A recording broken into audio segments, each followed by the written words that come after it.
আল্লাহ মাফ করুক, সাকিবের পরিবারের কিছু হয়ে গেলে সবার আগে আমি ছুটে যাব। কথাগুলো তামিম ইকবাল বলেছেন। সাকিব আল হাসান তামিম ইকবালের বন্ধুত্বের কথা তো সবারই জানা। বর্তমানে এখন কি অবস্থা সেটাও সবাই জানেন। কয়েকদিন আগে, কিছুদিন আগের ঘটনা, তামিম ইকবাল অসুস্থ হয়ে পড়েছিলেন। সাকিব আল হাসানের জন্মদিন ছিল 24শে মার্চ। সেই জন্মদিনে একটাই চাওয়া ছিল তার ভক্তদের কাছে, তামিম ইকবালের জন্য দোয়া। যারা জন্মদিনের শুভেচ্ছা জানিয়েছেন সবার কাছে আকুল আবেদন জানিয়েছিলেন বিশ্বসেরা অলরাউন্ডার সাকিব আল হাসান। তামিম ইকবালের জন্য দোয়া চেয়েছেন। সেই কথা তো সবারই জানা। তামিম ইকবাল অসুস্থ থেকে সুস্থ হয়ে ফিরেছেন, আমাদের মাঝে ফিরেছেন। হয়তো এখনও 22 গজে আমরা ওইভাবে দেখিনি, তবে এখন আলহামদুলিল্লাহ পুরোপুরি সুস্থ আছেন খান সাহেব, দেশের ওপেনার যাকে বলা হয়।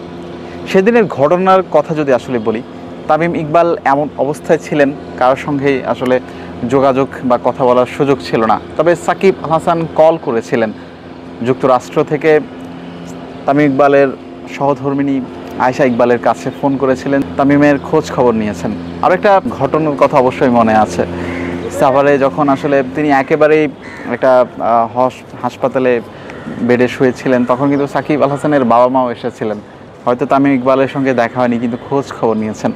যে বলা হয় না, বন্ধুত্ব কখনো হারায় না। হয়তো ওই সম্পর্কটা একটা জায়গায় আছে, এখন যে কোনো অবস্থায় আছে, তবে বন্ধুত্ব কখনো হারায় না। বন্ধু তামিমের প্রতি সাকিবের যে আবেদনটা ছিল সেটা সাম্প্রতিক সময়ে আমরা দেখেছি। বা তামিম ইকবাল নট আউট নোমানে তার সেই সময়ের বর্ণনার কথা বলতে গিয়ে সাকিব আল হাসানের কথা বলেছেন, মাশরাফি বিন মুর্তজার কথা বলেছেন। সাকিব আল হাসানেরকে একবার জিজ্ঞেস করা হয়েছিল 2012 সালে, যখন তিনি আইপিএলে খেলতে গিয়েছিলেন কলকাতা নাইট রাইডার্সে, আপনার বেস্ট ফ্রেন্ডকে? তিনি নির্দ্বিধায় বলেছিলেন আসলে আমার বেস্ট ফ্রেন্ড তামিম ইকবাল। অনূর্ধ্ব 15 থেকে 17, 19 একসঙ্গে খেলেছেন। সেই বিকেএসপির গল্প থেকে, বিকেএসপির পাঠশালা থেকে এখন পর্যন্ত আমরা জানি সাকিব আল হাসান তামিম ইকবালের বন্ধুত্বের গভীরতা।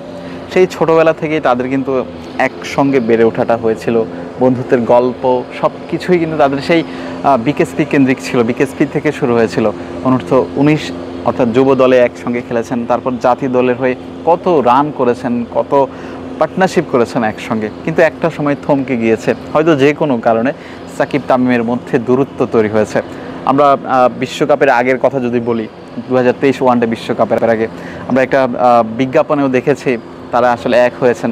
অনেকে হয়তো তখন কল্পনা করেছিলেন যদি সত্যিকার অর্থে সাকিব তামিম আবারও এক হতেন, তাহলে তো দেশের ক্রিকেটের জন্যই মঙ্গল হতো।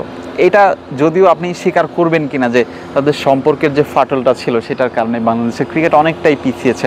অ্যাটলিস্ট 2023 ওডিআই বিশ্বকাপটা যদি তামিম ইকবাল খেলতে পারতেন, সেক্ষেত্রে সম্পর্কের একটা ব্যাপারও হয়তো ছিল, আমি এক্স্যাক্টলি জানি না। তবে যদি খেলতে পারতেন হয়তো ভালো কিছুই হতো, বা তাদের সম্পর্কের একটা যে সম্পর্ক সেটা যদি ক্রিকেটের মধ্যে একটা প্রভাব থাকতো কিনা। কারণ আমরা জানি অফ ইয়ারে অন ইয়ারে সবাই জানেন যে সাকিব তামিমের ব্যাপারে।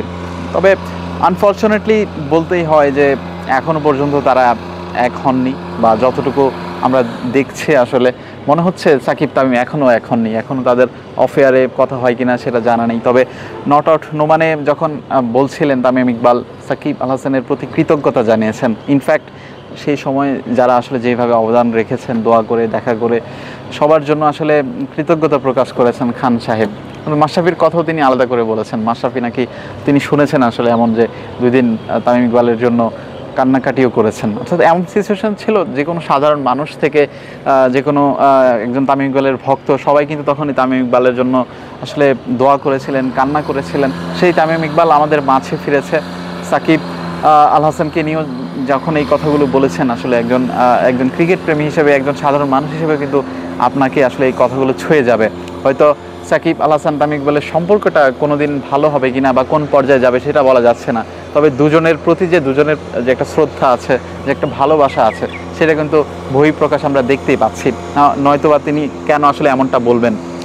নর্মালি সাকিবের পরিবারের কিছু হয়ে গেলে তিনি যদি, ইনফ্যাক্ট আল্লাহ মাফ করুক, আমরা দোয়া করি কখনো যেন এমন কিছু না হয়, সবাই যেন সুস্থ থাকে এবং সবাই যেন আসলে সুন্দর জীবনযাপন লিড করতে পারে, এমনটাই তো আমরা চাই। তবুও তামিম ইকবাল তিনি বলেছেন আসলে তাদের পরিবারের প্রতি কৃতজ্ঞতা জানিয়েছেন। এটাই হয়তো সবচেয়ে সুন্দর একটা বিষয় এই যে আমরা হয়তো আমাদের কাছে সব বিষয় জানা নেই যে তাদের সম্পর্কটা আসলে কেমন, তবুও এই যে দুজনের প্রতি একটা শ্রদ্ধা, একটা মনোভাব তারা প্রকাশ করছেন, খোঁজ খবর নিচ্ছেন যে কোনোভাবেই, এটা কিন্তু অবশ্যই একটা দারুণ কিছু। অনেক সময় ক্রিকেটের বাইরেও যদি আপনি স্বাভাবিকভাবে চিন্তা করেন, এটা কিন্তু একটা দারুণ বিষয় সাকিব তামিমকে নিয়ে।